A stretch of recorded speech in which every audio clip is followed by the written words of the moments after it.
महाराष्ट्र कानून साज कौंसिल के नतज से महाविकास अघाड़ी को एक और झटका लगा है। इस नतज से कांग्रेस आला क़यादत खफा है। कांग्रेस आला क़यादत का मानना है कि क्रॉस वोटिंग के सबब इसके उम्मीदवार की हार हुई है। नंबर होने के बावजूद कांग्रेस उम्मीदवार की हार हुई।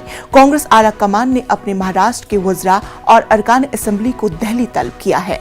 ये तब हुआ जब रियासत के वज़ीर आला उद्धव ठाकरे को महाविकास अघाड़ी के उम्मीदवारों की जीत की कवी उम्मीद थी।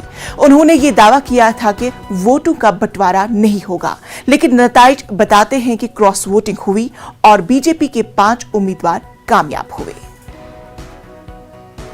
भाजपा की जो राजनीति है, केंद्र की सत्ता का दुरुपयोग, केंद्र की तपास यंत्रणा का दुरुपयोग और सत्ता से पैसा और उसमें और सत्ता कैसे कमाना, यही उनकी रणनीति रही है।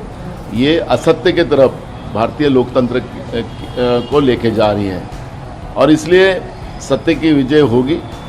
थोड़ा सा रहता है धूप छाव, जो निसर्ग का नियम है, उस तरह से परिस्थितियां रहती है, लेकिन ये धूप निकल जाएगी और सब अच्छा होगा। इस पूरे मामले पर हमारे साथ बराह रास्त रवि सिसोदिया हमारे साथ जुड़ चुके हैं। रवि सिसोदिया, आपसे जानना चाहेंगे कि कांग्रेस के दफ्तर में अभी किस तरह की हलचल देखने को मिल रही है?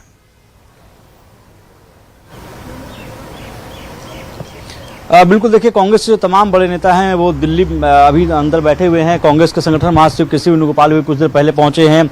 मल्लिकार्जुन खड़गे जो पहले इंचार्ज हुआ करते थे महाराष्ट्र के, वो भी यहाँ पहुंचे हुए। हालांकि सूत्रों ने बताया कि महाराष्ट्र में कांग्रेस की सरकार को कोई खतरा नहीं है। महाराष्ट्र में कांग्रेस के विधायकों की बैठक बुलाई गई है। जो बाला साहब थोराट हैं, उनके आवास पर बैठक होगी, जहाँ पे अशोक चौहान से लेकर जो तमाम कांग्रेस के विधायक पहुंचेंगे। संकट इस बात को लेकर है कि करीब सूत्र ऐसा बता रहे हैं कि 20 से अधिक ऐसे विधायक महाविकास अघाड़ी के जो महाराष्ट्र से दूसरे स्टेट में जा चुके हैं और उनसे संपर्क नहीं हो पा रहा है लीडर्स से। तो ऐसा माना जा रहा है कि सरकार को संकट जरूर है। हालांकि कांग्रेस के जो नेता है उनकी तरफ से कहा जा रहा है कि संकट नहीं है। अभी बड़ी बैठक चल रही है जिसमें तमाम जो कांग्रेस के बड़े नेता है वो मौजूद हैं और महाराष्ट्र में जो कांग्रेस के विधायक हैं वो बाला साहब थोराट के आवास में बैठक करेंगे। जी। रवि, ये बताया कि लीडरान का वहां पर कब तक आने का तवक्को है?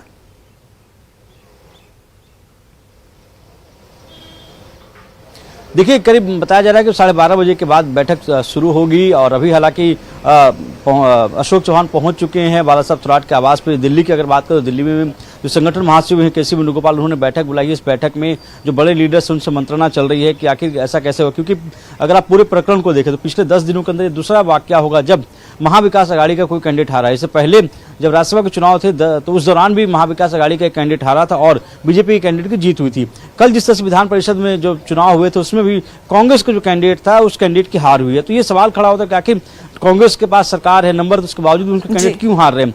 तो इसी बाबत एक बैठक बुलाई गई है। हालांकि सूत्र ऐसा बता रहे हैं कि सरकार को लेकर कोई खतरा नहीं है, लेकिन दूसरे खेमे की अगर बात करें तो उनकी तरफ से कहा जा रहा है कि 20 से 25 ऐसे विधायक हैं जो बीजेपी के संपर्क में हैं, जिनसे जो लीडर्स महाविकास अघाड़ी के उनसे संपर्क नहीं हो पा रहा। तो ऐसे में सरकार को वहां संकट जरूर है। हालांकि दोनों पार्टियों की बात करें, दोनों तरफ से अपने अपने दावे किए जा रहे हैं। तो बिल्कुल रवि सिसोदिया, अब देखने वाली बात होगी कि किसकी हार और किसकी जीत होगी, वो आने वाले वक्त ही बताएगा। फिलहाल तफसीलात के लिए आपका बेहद शुक्रिया। एकनाथ शिंदे के बगावती तेवर अगर बरकरार रहते